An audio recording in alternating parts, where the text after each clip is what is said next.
Bonjour à toutes et à tous. Aujourd'hui, nous avons le plaisir de vous retrouver pour notre rendez-vous habituel hebdomadaire du mercredi Fiche Métier, découvrir les métiers de l'industrie sportive. Aujourd'hui, c'est Maxime Bedu que nous allons interviewer. Il est brand manager chez Pulsar et il va nous présenter son métier. Donc, bienvenue Maxime, comment vas-tu? Merci, très bien, très bien. Et toi? Parfaitement bien. Je suis ravie de t'accueillir, surtout Merci. que on a passé des moments forts ensemble. On a couru ensemble sur un parcours de découverte du LG Trail et donc on a vécu des moments forts nature outdoor ensemble, mémorables. Exactement, ouais. Donc je suis ravie de t'accueillir aujourd'hui. Tout simplement déjà commencer la discussion par te présenter parce que tout le monde ne te connaît pas encore, même si de nombreuses personnes ici, autant sportifs que professionnels actifs, ont déjà pu goûter vos produits. Est-ce que tu peux nous dire d'où tu viens, qui tu es, ce que tu fais? On peut tout savoir. Super. Alors, donc je m'appelle Maxime, je suis français d'origine, en cours de naturalisation. Je vis en Suisse depuis 14 ans. J'ai développé avec d'autres personnes sur d'autres pays la marque Pulsar, qui est une marque de nutrition sportive, mais pas que. C'est aussi une marque pour du snacking sain. Voilà. L'idée, exactement. L'idée étant d'avoir un produit qui soit le plus naturel possible et surtout avec le meilleur goût possible. C'était un petit peu notre but sur ces produits. Et ça a on a mis quelques mois avant de réussir à accoucher de notre bébé, mais maintenant ça fait quasiment 2 ans qu'on est sur cette marque et donc voilà, on avance et voilà. Parfait. Question. C'est une très bonne présentation déjà. Alors on a dans le public, nous avons Serge et Emmanuel qui nous disent bonjour et qui nous écoutent attentivement. Donc on est ravis de les accueillir aujourd'hui. Bienvenue. Bienvenue à vous. Je rappelle du coup que toutes les personnes qui nous écoutent là en live peuvent nous poser des questions en lien du coup avec le métier de brand manager, les questions de l'industrie sportive au niveau professionnel. Posez vos questions par écrit sur le live et nous pourrons y répondre rapidement au fur et à mesure. Donc, brand manager, c'est un titre un peu à l'anglaise. À quoi ça correspond au quotidien? Alors, en réalité, brand manager, ça veut dire énormément de choses sans en dire vraiment. C'est-à-dire que le but, en ce qui me concerne, c'est de développer la marque à la fois d'un point de vue des produits, mais aussi de développer la marque d'un point de vue commercial en ce qui concerne la Suisse et la France pour mes marchés. Mais dans le développement de la marque, puisque je fais partie des développeurs de la marque, c'est aussi de se dire, est-ce que ces produits vont être vendables aussi ailleurs? Et donc, il faut qu'on arrive à avoir des produits qui mettent tout le monde d'accord d'une certaine façon. Voilà. Donc, que ces produits, qu'il n'y ait pas un ingrédient qui puisse poser un problème à un pays, à un type de consommateur, et voilà. Donc après, évidemment, on garde notre idée de la marque, ce que nous voulons en faire. Mais il est important quand on crée et quand on développe une nouvelle marque de se dire, ok, qu'est-ce que on doit mettre dedans pour éviter d'avoir des problèmes dans certains pays, par exemple. Voilà. Donc, en fait, brand manager, donc manager de marque, hein, oui. Ça va de la conceptualisation d'un produit, d'une marque, jusqu'à de la mise en place, jusqu'à la communication, la promotion, le suivi commercial et l'expansion à l'international. Exactement ça. Quand je dis commercialisation, ça veut dire énormément de choses. Si on prend l'exemple de la Suisse, pour laquelle aujourd'hui je suis en train de développer le marché, ça veut dire à la fois les aspects commerciaux purs, c'est-à-dire trouver des revendeurs pour nos produits ou vendre les produits directement à des consommateurs, mais ça veut aussi dire créer tout le marketing qui va avec, s'occuper des différents événements, tracer les événements que l'on veut choisir pour cette marque-là qui correspondent à ce que l'on veut avoir en termes d'image de marque. Et ça veut aussi dire, évidemment, gérer les réseaux sociaux, gérer le site web et ainsi de suite. D'accord. Bon, ça, c'est vrai que du coup, c'est assez large. Ça nécessite souvent du coup de gérer une équipe parce qu'on peut pas faire ça tout seul. Alors oui, alors, il y a Difficilement. plusieurs façons de gérer une équipe. Je suis désolé, j'en profite pour boire un petit peu parce que je parle beaucoup et du coup j'ai besoin d'avoir un petit peu d'hydratation. Ça veut dire beaucoup de choses en fait, gérer une équipe, parce que c'est pas forcément une équipe de personnes qui nous reportent directement, mais ça peut vouloir dire gérer des fournisseurs, gérer un web développeur, gérer une personne qui va s'occuper du référencement, gérer une personne qui va s'occuper des réseaux sociaux, gérer une personne, voilà. Et tout ça, ça peut être, oui, c'est du management, mais ça peut être du management de fournisseurs et pas seulement d'hommes, en fait. Ouais, c'est vrai que Pardon. de ressources humaines. Évidemment. Il y a d'ailleurs beaucoup de femmes dans l'équipe. Non, mais c'est vrai qu'effectivement, la notion, le marché de toute façon est en train d'évoluer, le marché de l'emploi de façon générale, l'industrie sportive n'y coupe pas, et heureusement, mais ça veut dire aussi beaucoup de modifications dans les façons de procéder, et c'est vrai qu'on a tout un tas d'autres définitions en fait de ce qui est du management. Typiquement, dans ton management d'équipe, il y a aussi du management d'athlètes quelque part. Et, oui, on en reparlera d'ailleurs tout à l'heure, on fera un petit focus là-dessus. Ce n'est pas les plus difficiles à gérer en général. Ah oui, c'est qui les plus difficiles alors? Forcément, quand on est… là, je vais arriver sur les sportifs. Les sportifs, en général, ont envie, eux, d'avoir un partenaire. Donc, une gestion d'un partenariat n'est pas du tout la même chose qu'une gestion de management ou de fournisseur. Un partenaire, c'est quelqu'un avec qui on va construire quelque chose, à la fois pour ce partenaire, mais aussi pour nous. Donc, on est dans une relation de gagnant-gagnant. Parfois, dans le management humain ou dans le management… excusez-moi, j'avais un appel en même temps, j'aurais dû arrêter mon téléphone. Dans le management humain ou dans le management des fournisseurs, c'est un petit peu plus dur à gérer. Donc, on peut pas vraiment parler la même chose. C'est pour ça que je dis souvent, c'est plus facile de gérer les athlètes que de gérer les fournisseurs ou les personnes qui travaillent avec nous. Mais tout ça est très relatif parce que nous, on travaille surtout avec des athlètes qui ne sont pas hyper reconnus. Parce qu'un athlète qui est hyper reconnu va avoir forcément beaucoup plus de demandes qu'un athlète qui est jeune ou qui veut essayer de grandir. Voilà.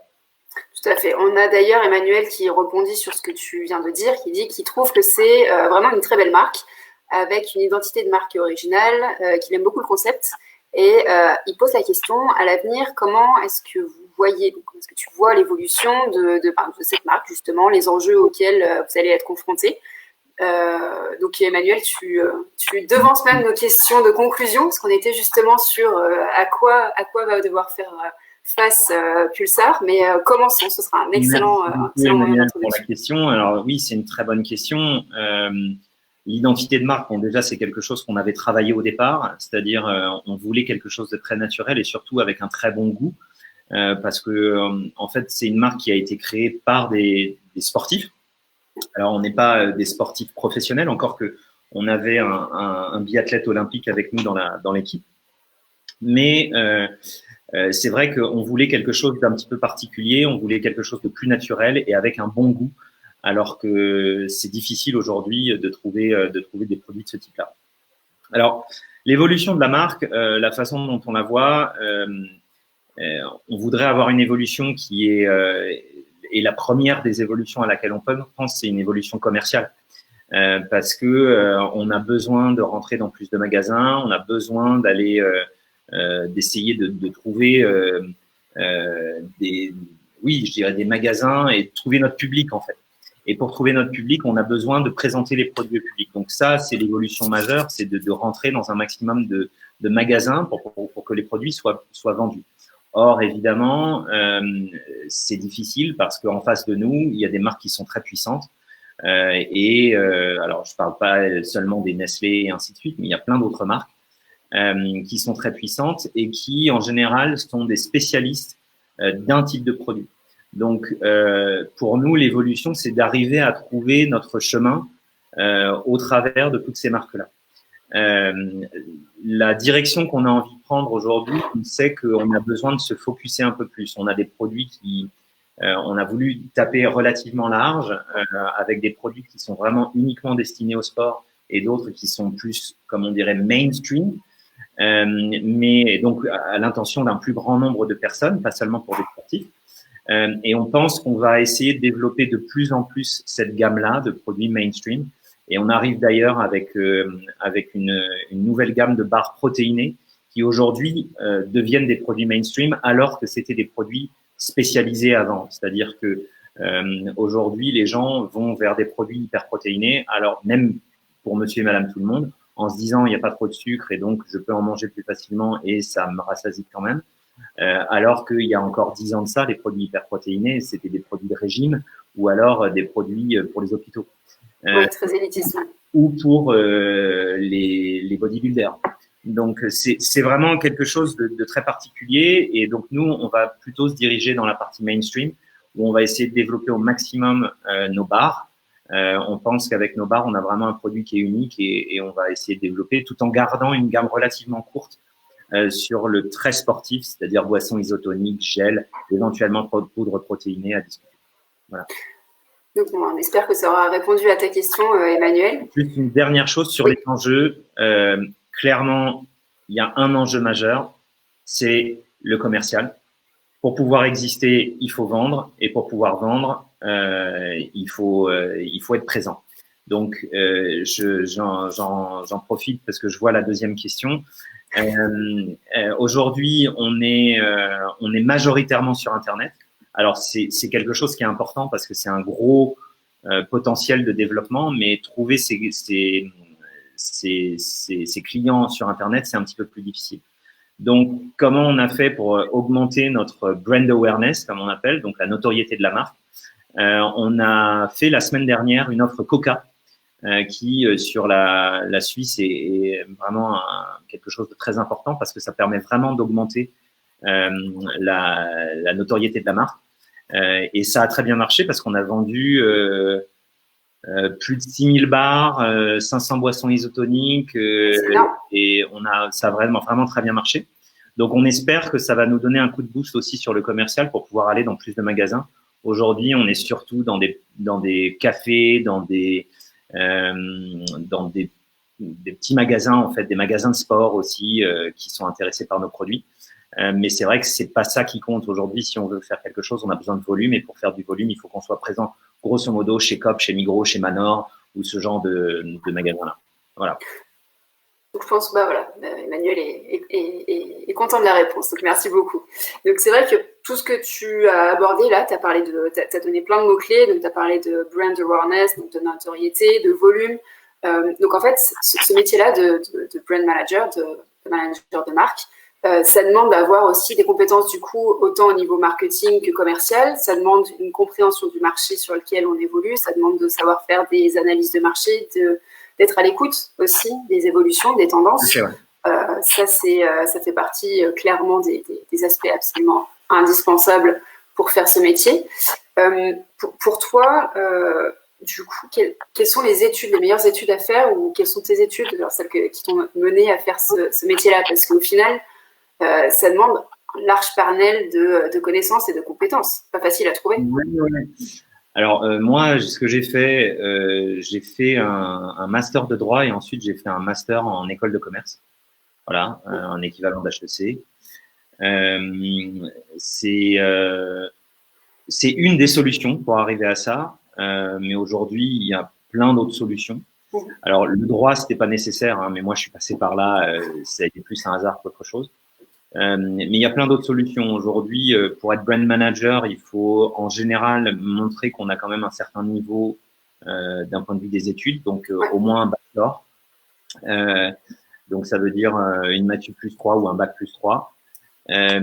Ensuite, ça veut dire souvent on demande un master parce qu'en fait, et je pense que c'est quelque chose d'important sur ce type de poste, soit on rentre en tant que junior et on commence par faire un boulot qui est sur une tâche précise, soit on rentre en tant que brand manager et auquel cas on peut avoir plus de vision. Donc oui, je dirais un bachelor est quand même une formation qui est bien pour ce type de poste, Ce qu'il faut se dire, c'est qu'il y a aussi beaucoup d'appelés. Il y a beaucoup de demandes en fait pour ce type de poste. Donc beaucoup d'appelés, peu d'élus. Et c'est vrai que c'est quelque chose qui est compliqué. Donc il faut savoir se démarquer. Voilà. Et pour se démarquer, il y a plein de solutions. Il y a aujourd'hui la possibilité d'être influenceur. Il y a la possibilité de faire un CV un peu plus original tout en gardant son sérieux. Il y a plein de solutions d'être un sportif déjà ou une sportive qui vraiment donne beaucoup de choses à son sport. Il y a vraiment énormément de choses. Alors effectivement, c'est vrai que ça, tu t'as parlé du fait de la concurrence sur ce type de postes qui sont justement un peu des postes de rêve parce que on est entre et le business et le marché. On a des contacts en plus avec les athlètes, donc c'est vrai que ça peut faire rêver. Tu as parlé de l'évolution possible de passer de junior jusqu'à brand manager. Une fois qu'on est brand manager, il y a d'autres évolutions possibles aussi. Une fois qu'on est spécialisé sur un type de produit, c'est facile, à ton avis, de switcher sur une autre marque, sur un autre produit. En général, on trace sa route tout du long sur le même chemin. Alors, il y a deux réponses à cette question. La première réponse, c'est la réponse des gens qui recrutent. Ouais. Et la réponse des gens qui recrutent, c'est ils veulent avoir quelqu'un qui sache déjà faire le boulot. Donc, ça veut dire qu'en général, ils cherchent pas tellement d'originalité sur le profil. Donc, ça veut dire que c'est des gens qui ont fait la même chose et qui vont refaire la même chose, mais sur une autre marque. Après, la sensibilité à la marque de la personne est quelque chose d'important. Ça, c'est évident. Mais c'est réplicable. C'est tout à fait réplicable. À partir du moment où on a une forte sensibilité produit, et ça dépend aussi du type de produit et de la personne qui est là. Mais moi, demain, on me demanderait d'aller bosser pour un Isostar, typiquement. Je pourrais le faire. Est-ce que ça m'intéresserait? Ce serait autre chose. C'est ça, la notion de valeur a toute son importance. Ensuite, il y a la réponse, moi, en tant que brand manager, qui est-ce que je veux recruter? En fait, ça dépend énormément. Et je pense que pour être bon dans un métier, il faut aimer ce qu'on fait. Ouais. Et pour aimer ce qu'on fait, il faut être fier des produits qu'on vend. Et donc, voilà, c'est tout un ensemble. Je pense que je peux pas aujourd'hui vous dire qu'un bon brand manager, ce sera quelqu'un qui aime pas le sport, typiquement. Parce que il faut que ce soit, moi j'ai besoin que ce soit quelqu'un qui comprenne les produits. Et les utilisateurs. Voilà, qui comprennent les produits, qui comprennent les utilisateurs, qui comprennent la nutrition. Mais ça, il y a plein de gens qui sont capables de le faire. Donc aujourd'hui, moi je suis pas du tout. Alors on est une marque jeune et on n'a pas un gros, un RH qui va nous sélectionner le type de profil, parce que quand vous êtes un Nestlé et que vous recevez 2000 CV pour un poste, vous allez prendre ceux qui sortent du lot, et en général, ceux qui sortent du lot, c'est ceux qui ont exactement le bon profil, avec un super CV, et ainsi de suite, et ainsi de suite. Moi, aujourd'hui, c'est pas ça que je recherche. Je cherche des passionnés qui vont donner plus, qui vont amener quelque chose à ma marque. Alors que eux, ils cherchent des gens qui vont implémenter ce que eux demandent pour faire la marque. C'est pas du tout la même approche. C'est absolument pas la même approche. Typiquement, d'ailleurs, ça c'est vrai que c'est un sujet qu'on n'a pas abordé jusqu'à présent, c'est le fait de se dire aussi pourquoi faire brand manager dans une entreprise plutôt qu'une autre. C'est sûr que les attentes d'une structure à taille humaine seront très différentes que d'une grosse structure avec des perspectives forcément différentes, mais ça c'est un petit peu tout un travail d'analyse individuelle qui est nécessaire de faire avant. Ça dépend énormément du profil, c'est-à-dire que quelqu'un qui vient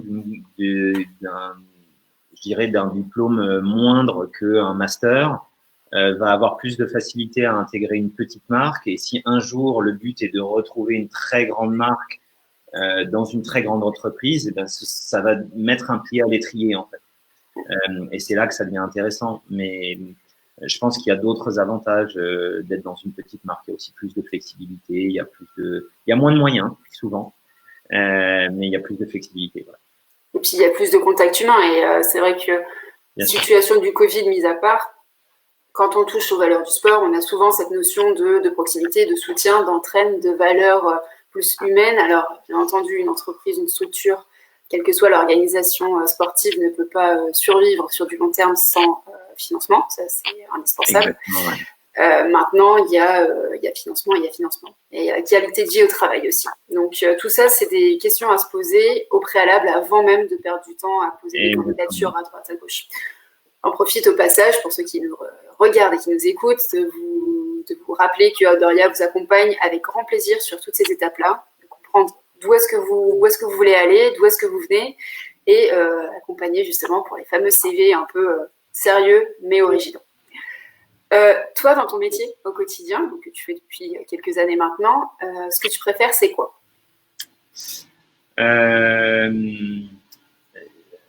En fait, c'est tellement varié que c'est un petit peu difficile de répondre. Mais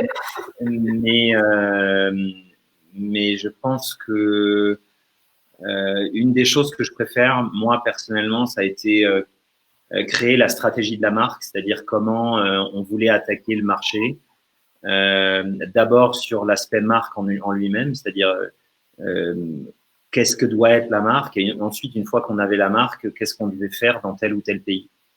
La raison pour laquelle je vous dis ça, et ça concerne Pulsar, c'est qu'en fait, je suis désolé, j'étais en train de lire le commentaire des Oui, je vais y revenir après.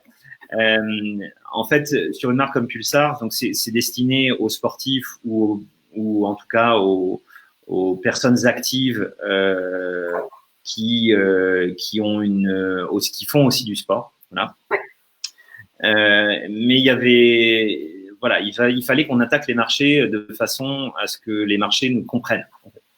Et pour ça, on ne pouvait pas attaquer le marché de la même façon en Allemagne qu'on ne pouvait l'attaquer en Suisse ou qu'on ne pouvait l'attaquer en France. Je vais vous donner un exemple. Il y a beaucoup plus de skieurs et de trailers en Suisse qu'en Allemagne. Voilà, c'est un fait. Donc, à qui est-ce qu'on s'adresse? Il y a beaucoup plus en Allemagne il y a énormément de gens qui ne supportent pas, qui font très très très attention à la nutrition et qui ne veulent pas tel et tel ingrédient dans leur produit. Donc du coup, on a vraiment séparé le marché de façon très différente. Nous, on s'est focusé extrêmement sur la partie trail running, aussi parce que moi je suis un trail runner et que je voyais la communauté augmenter, je voyais que ça intéressait les gens, je voyais que ça devenait mainstream, et donc on pensait qu'il y avait quelque chose à faire. Ça ne veut pas dire que c'était la bonne solution, mais c'était une des solutions. Qui a plutôt été positif pour l'instant. Sur un paquet d'événements. Une fois de plus, Emmanuel, je vais revenir sur votre question, mais oui, on a un fan love là, on a des petits cœurs, on a tout ce qu'il faut. Donc en fait, l'idée pour nous, et je vais répondre tout de suite, c'était de se dire, ok, on cherche un produit pour les personnes actives et pour les sportifs, ok, mais on cherche un produit qui soit plus sain que les autres et qui soit meilleur que les autres en goût. Ensuite, vers qui on devait aller, et ça, c'est ça la question. Et c'est ce qu'on appelle notre target group, ok. Donc notre cible marketing. Vers qui est-ce qu'on va se mettre? Je vais vous prendre l'exemple de l'Allemagne et de la Suisse qui sont très différents. Nous, on a choisi d'aller complètement vers le trail running, le triathlon et le cyclisme parce qu'on a vu qu'il y avait énormément de gens que c'était un vrai trend de marché. Alors qu'en Allemagne, ils ont choisi d'aller dans les CrossFit. Et nous, les CrossFit, ça n'a pas du tout marché. Enfin, je dis pas que les produits n'ont pas plu, non, ils ont plu, mais c'était pas du tout ça que les CrossFitters recherchaient en Suisse. Et c'est une communauté qui est moins riche, c'est une communauté qui est moins, quand je dis riche, il y a moins de monde. C'est une communauté, et en général, ils sont reliés autour de la communauté de leur box. Et c'était ça le problème, en fait. Tout l'intérêt de comprendre et d'avoir cette expérience de marketing justement à disposition de brand manager, c'est indispensable. Et donc avec les moyens que nous on avait, vers quoi on voulait aller. Ça c'est la première chose. Ensuite, oui. Emmanuel, vous disiez la passion fait la différence à ce niveau-là et c'est ce qui va créer la motivation, l'originalité dans les idées et ainsi de suite. Je pense que c'est pas seulement une question de passion qui fait la différence, parce que vous pouvez être passionné par ce que vous faites et pas adhérer aux valeurs de la société dans laquelle vous travaillez. Et je pense que ça, c'est quelque chose qui est assez différent et qui ne se que vous ne pouvez savoir que quand vous êtes dans la structure, ou en tout cas quand vous rencontrez les gens de la structure. Ouais, il y a tout un travail d'ailleurs de recherche à faire au préalable avant d'intégrer une entreprise. Exactement. Donc, on ne peut pas vraiment dire que la passion crée la motivation qui va amener de la réussite. Voilà, c'est pas seulement comme ça. Malheureusement, on est aussi dépendant d'éléments extérieurs. Et les éléments extérieurs, en l'occurrence, c'est l'entreprise dans laquelle vous travaillez, les produits pour lesquels vous travaillez et la façon dont vous allez amener les produits sur le marché. Voilà. Je crois qu'on a bien touché aux différents sujets. C'est vrai que Emmanuel, on est ravis de tes questions. Merci beaucoup. Donc, on a touché à la question du contenu. On a parlé de mots-clés qui sont en lien avec ce métier du brand manager qui nous oriente très clairement sur une grosse base marketing avec des mots-clés, des éléments de différenciation. Tu as parlé d'influenceurs, tu as parlé de sportifs, on a parlé de professionnels actifs aussi et de commercial. Tout ça, c'est des choses presque un peu fun et agréables à faire parce que c'est vrai qu'on est du coup en contact direct avec le marché. On est à l'écoute, on est justement plutôt assez visionnaire sur tout ce qui va pouvoir être prochaine tendance. Tu as parlé justement de taille de target de marché qui est très variable en fonction du pays. Donc ça, c'est les côtés plutôt agréables du métier. Maintenant, on sait que dans un métier, il y a du plus, il y a toujours un petit moins, même si on est passionné à 300%. Pour toi, ce serait quoi? Alors, je pense que il faut bien se souvenir d'une chose quand même qui est très importante, c'est que le marketing, c'est un des aspects de la vente. Okay. Oui. La seule raison de vivre du marketing opérationnel, en tout cas au départ, d'abord il y a le marketing développement où on va créer les produits avec quelle est notre cible, quel est notre marché et ainsi de suite, qui est l'aspect plus stratégique, ok, et qu'en général c'est ce auquel les gens pensent. Ensuite il y a l'aspect marketing opérationnel qui est vraiment hyper lié à la vente, c'est-à-dire que sans ce marketing opérationnel on peut pas vendre. Parce que vous pouvez pas mettre juste une barre sur le marché. Vous avez un très bon commercial. S'il a juste une barre et qu'il n'y a pas de marketing derrière, il va pas le vendre. C'est toujours pareil. Donc, ça, je voulais juste ramener au truc. L'aspect le plus désagréable du marché, de ce métier, c'est de se dire, ce que je fais marche pas. Il y a toujours un temps de latence entre le moment où vous faites les actions et le moment où ça paye. Et quand je dis que ça paye, c'est que vous rentrez chez un Decathlon, vous rentrez chez un Manor, chez un Migros, chez un Auchan en France, chez un Carrefour. Et ça veut dire que ça paye. Ça veut pas dire que vous gagnez de l'argent encore, mais ça veut dire que vous avez une forme de reconnaissance par le marché. Et ensuite, il faut bien vérifier que les produits ils sortent du magasin, parce que là, sinon, vous avez le distributeur en face de vous, et ça peut être très très très dangereux. Mais voilà, quand ça paye pas, c'est très dur. Et nous, pour l'instant, ça va, on s'en sort plutôt bien, mais c'est vrai que c'est énormément de travail. Et je pense que la valeur de travail est vachement importante. Et je pense que c'est quelque chose qu'il faut garder en tête. C'est que malheureusement, moi, je connais personne qui a réussi sans bosser comme un fou ou comme une folle. Et malgré ce qu'on peut entendre, où il y a des gens des start-upers qui n'ont rien foutu et qui réussissent. Honnêtement, des start-upers qui ont rien foutu et qui réussissent, j'en connais pas. J'en connais vraiment beaucoup qui ont réussi, mais ce sont des gens qui ont bossé comme jamais. Et donc, c'est super important, il faut s'en souvenir. Les aspects désagréables, je pense qu'il y a des aspects administratifs, des trucs assez basiques, mais l'administratif, c'est jamais très drôle à gérer. Les aspects comptables, les aspects purement administratifs, voilà, je pense que ça c'est les choses qui sont pas drôles. Alors, merci pour ta réponse. Le côté administratif, c'est vrai que ça ressort assez régulièrement sur les tâches qui sont les moins appréciées.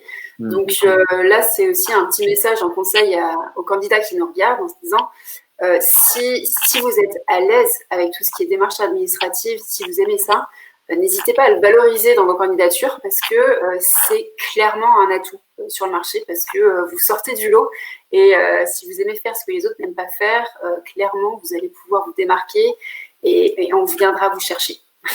En fait, je pense pas que le problème de l'administratif, ce soit quelque chose qu'on n'aime pas faire. La question, elle est de la quantité. Et que souvent, ouais. Très vite, si on le fait pas au fur et à mesure, c'est dur. Ouais, je vois pas du tout de quoi tu parles. Au quotidien, c'est un très bon conseil, effectivement, d'être organisé, rigoureux et d'avoir une bonne démarche administrative. Exactement. C'est un point à travailler dès le départ. Dès sa plus tendre enfance même. On devrait mettre ça tout de suite dès 5 ans.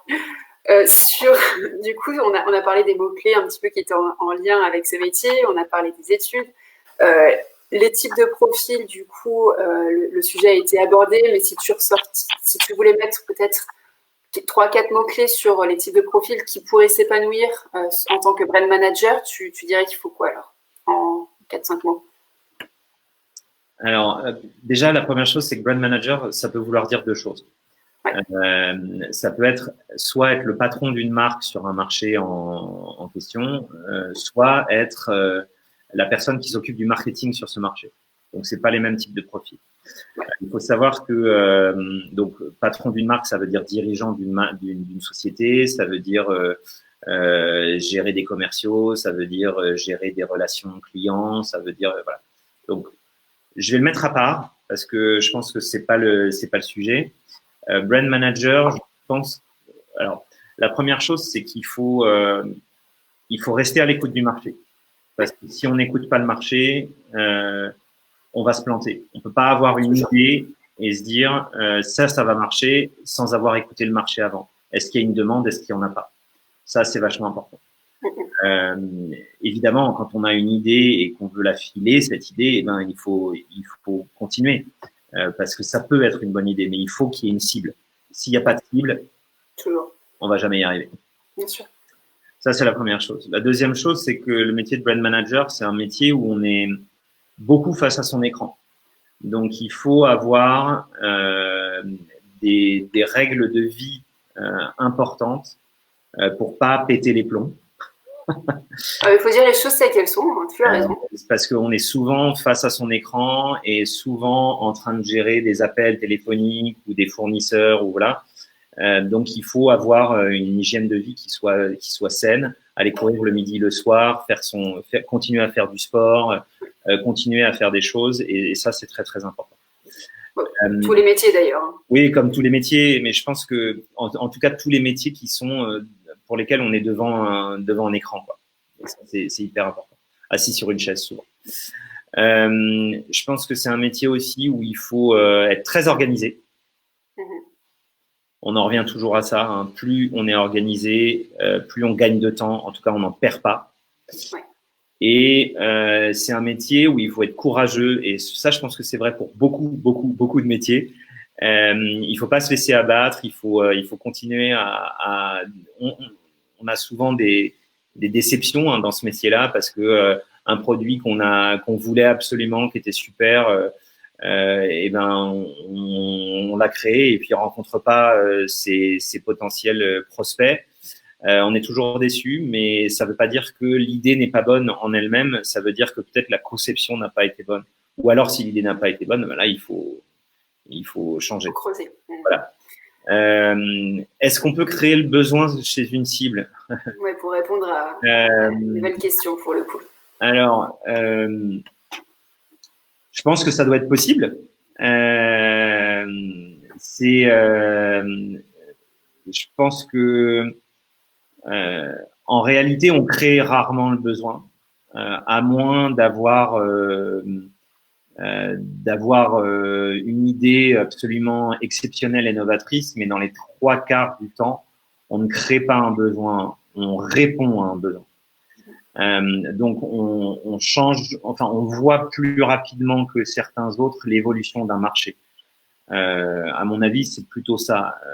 Si on regarde, alors il y a des innovations disruptives, on dit en anglais, mais on les compte quand même sur les doigts d'une main. Hein. Même un Tesla, un Elon Musk, il n'a pas créé le marché, il a répondu à un besoin du marché, à une demande du marché. Donc, je pense qu'on peut pas trop parler de ça. Je pense que un des derniers exemples de créer le besoin, c'est les réseaux sociaux qui l'ont fait, c'est-à-dire c'est un Facebook et c'est un Instagram qui a créé un besoin. Et ça, pour moi, c'est vraiment disruptif. Mais aujourd'hui, sur des produits, je connais pas beaucoup de produits sur lesquels on crée un besoin. Voilà. Donc, Et puis au niveau éthique aussi, il y a aussi il y a la question de se dire est-ce qu'on a vraiment envie de créer un besoin là où il n'y en a pas est-ce que non, c'est pas la question de là où il y en a pas, parce que la définition même de on crée un besoin, c'est un petit peu bizarre. En fait, on crée une demande. C'est oui. ça, je pense, plus qu'autre chose. Je pense pas que ce soit un problème en soi, parce que c'est pas un problème de créer une demande. À partir du moment où le produit que l'on va sortir n'est pas problématique d'un point de vue éthique. Là, il n'y a pas de problème. Mais en revanche, oui, je pense que c'est difficile de créer un besoin ou de créer une demande. Voilà. Mais n'empêche que la question de l'éthique, elle est, on l'a pas encore abordée, mais elle a aussi tout son sens à gérer, en fait, en tout cas d'un point de vue brand manager, justement.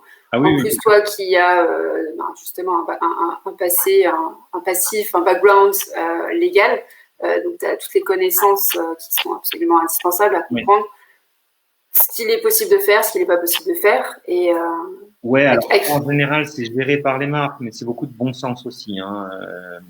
Tout le monde n'en a pas. Il faut quand même rester un peu terre à terre. Il y a beaucoup de bon sens dans la partie légale, en particulier sur les produits de nutrition. Évidemment, il faut être au courant de ce qui se passe et il faut se renseigner. C'est ça qui est important. Et pour se renseigner, c'est un super moyen de. Enfin, le fait d'aller se renseigner, c'est un super moyen de rencontrer des gens qui ont fait, enfin, qui sont dans ce même secteur. Et c'est important de partager avec les gens du secteur aussi, parce que c'est comme ça qu'on continue à apprendre. Et je pense aussi que ça fait partie des trucs qui sont intéressants, c'est qu'il faut continuer à apprendre. Si vous continuez pas à apprendre, il y a quelque chose qui va manquer à un moment. Oui, bah alors ça, c'est vrai que ce soit pour le brand manager ou de façon générale. C'est valable, hein. C'est pas du tout pour ce métier-là, on le fait. C'est vrai. Et heureusement, et d'ailleurs, la passion aide de ce côté-là, mais c'est vrai que se former tout au long de sa vie, non seulement ça permet d'éviter de s'ennuyer, et en plus, ça permet d'évoluer personnellement, professionnellement. C'est presque indispensable. Tu parlais rapidement, je sais que c'est un sujet qui intéresse beaucoup des personnes qui nous regardent, le rapport, le contact avec les athlètes, ce fait d'être intermédiaire entre le business et les athlètes. Comment ça se passe au quotidien? Est-ce que c'est quelque chose qui est agréable? Est-ce que ça prend beaucoup de ton temps ou pas? Alors nous, on a fait le choix de pas aller vers des athlètes qui sont des athlètes hyper connus parce qu'on n'a pas les moyens de payer. Voilà, c'est aussi simple que ça. Après, les athlètes qui sont hyper connus, souvent ils ont des managers, des gens qui s'occupent de leur image. Donc c'est plus vraiment une relation avec les athlètes en fait. C'est avec les agents. C'est une relation de fournisseur à prestataire, quoi. Donc c'est pas la partie la plus fun, je pense, parce que c'est beaucoup de légal, beaucoup de qu'est-ce qu'on peut faire, qu'est-ce qu'on doit faire, comment est-ce qu'on peut utiliser l'image de la personne pour augmenter notre marketing, ainsi de suite. Nous, on est beaucoup plus simple par rapport à ça. On utilise des influenceurs et des sportifs de haut niveau jeunes. On a vraiment voulu pousser là-dessus. Et puis des gens qui sont intéressés par nos produits. Donc, pour être honnête, c'est souvent eux qui nous contactent. En disant, j'ai vu vos produits, ils me plaisent, est-ce que on pourrait collaborer? Et là, en fonction du profil de la personne et de ce qu'elle va faire, nous, on est quasiment exclusivement sur les réseaux sociaux, en fait, en termes de présence marketing. Et est-ce qu'on va utiliser telle ou telle personne, comment on va l'utiliser, et ainsi de suite. Donc, oui, c'est plutôt sympa. parce que les sportifs, en général, apprécient notre marque parce que c'est eux qui nous contactent pour ce genre de choses. On organise tous les ans un concours pour qui vont être nos nouveaux ambassadeurs. Alors, on relayera avec plaisir. C'est gentil.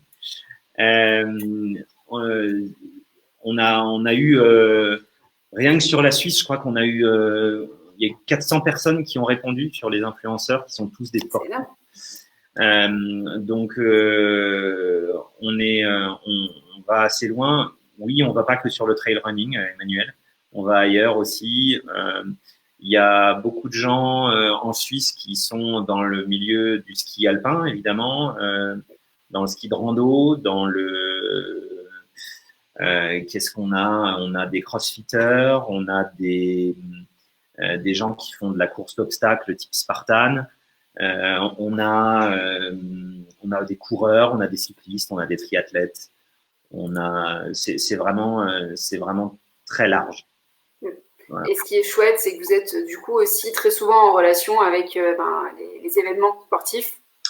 Alors oui, ça en fait partie, ça fait partie du job aussi, c'est d'être présent sur les événements.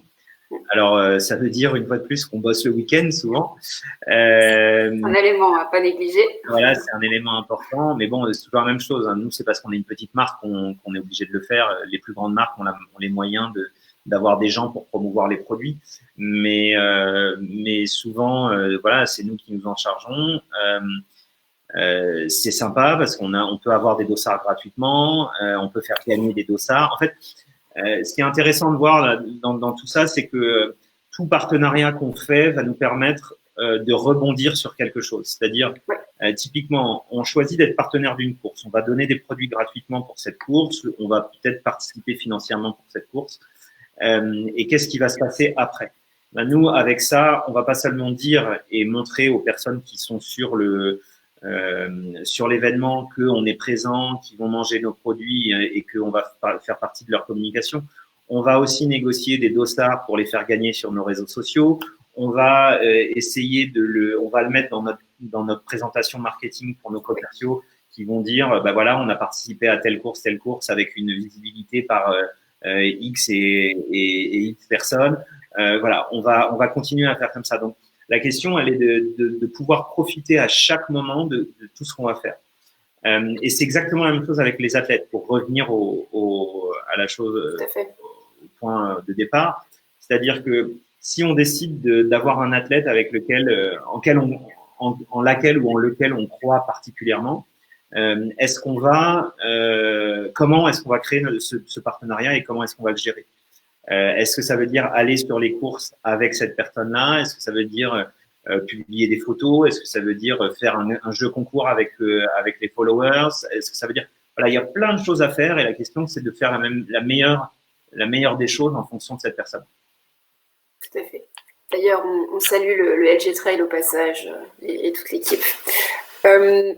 On arrive un petit peu sur la conclusion. Si d'autres personnes ont encore des questions à poser, n'hésitez pas à utiliser le chat en bas du live. Est-ce que tu pourrais nous partager un moment fort professionnellement que tu as vécu grâce à ton métier de brand manager? Je crois que le moment le plus fort, alors là, je vais encore séparer en deux. Il y a le côté création de la marque. Okay. Là, ça a été un moment très fort. Et quand j'ai reçu les premiers produits, ça a été un moment super fort. Ah bah oui, j'imagine. Un gros cadeau. Voilà, c'est votre bébé, quoi. Donc ça, c'est un moment qui est très très fort. Et je pense que pour tous les gens qui font du développement de marque, c'est la même chose. Ça, c'est vraiment un moment puissant. Et puis un autre moment fort. Il y en a plein, mais c'est souvent les courses qui sont fortes.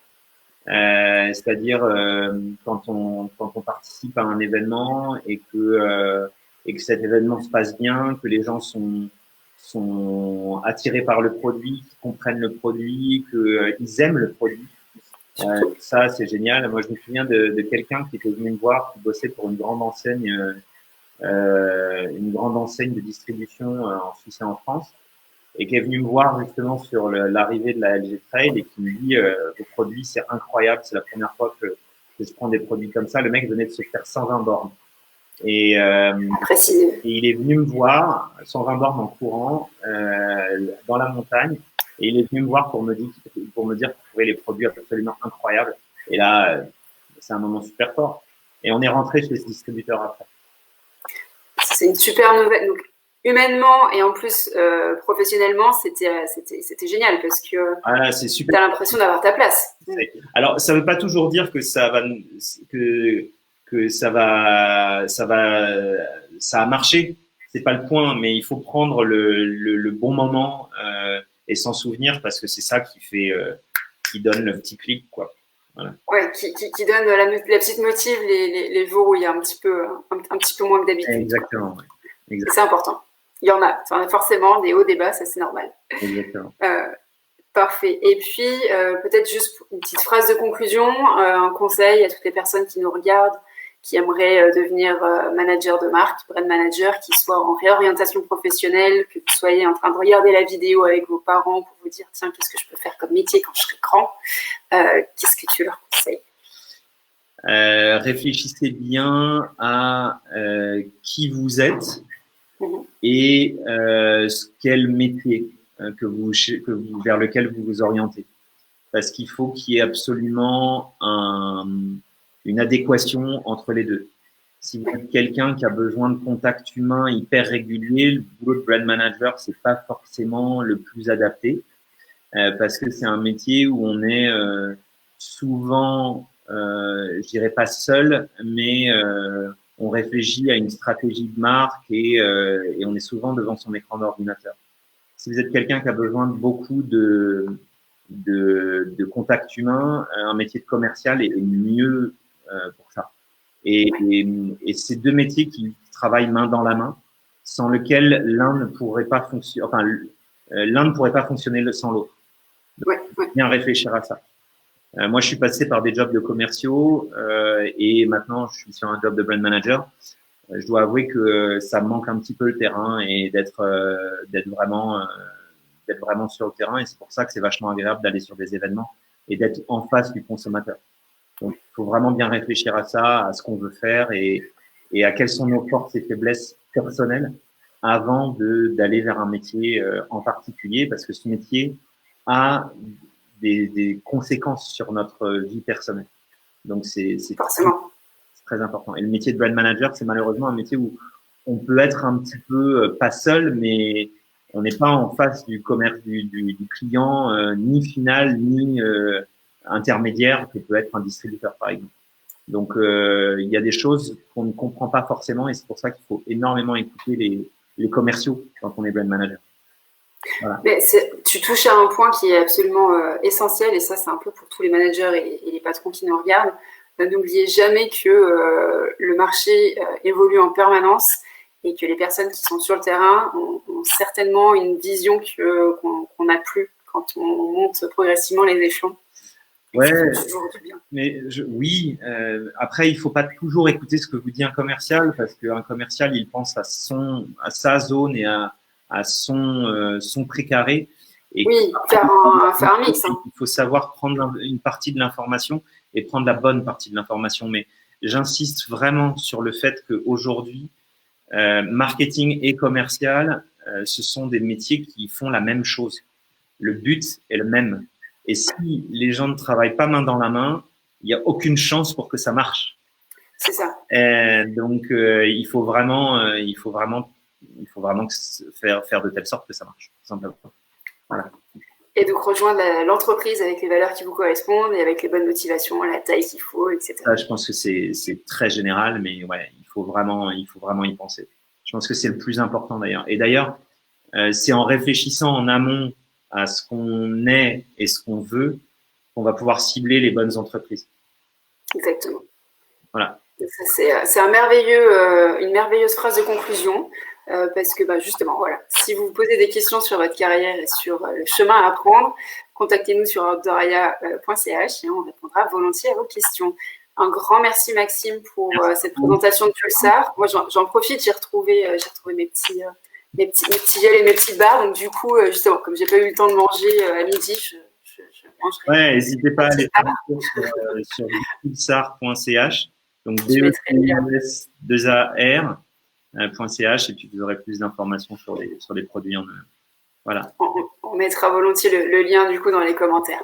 En tout cas, un grand merci. Rejoignez-nous du coup tous les mercredis pour découvrir de nouveaux métiers. Aujourd'hui, on a eu Maxime Bedou qui nous a présenté le métier de Brand Manager. Un grand merci pour ton temps. Encore bravo pour tout ce que tu fais. Bravo à toute l'équipe et à très bientôt sur un terrain de running dans la montagne, quoi. Avec grand plaisir. À bientôt. Allez, bonne journée et bonne semaine à tout le monde. Au revoir.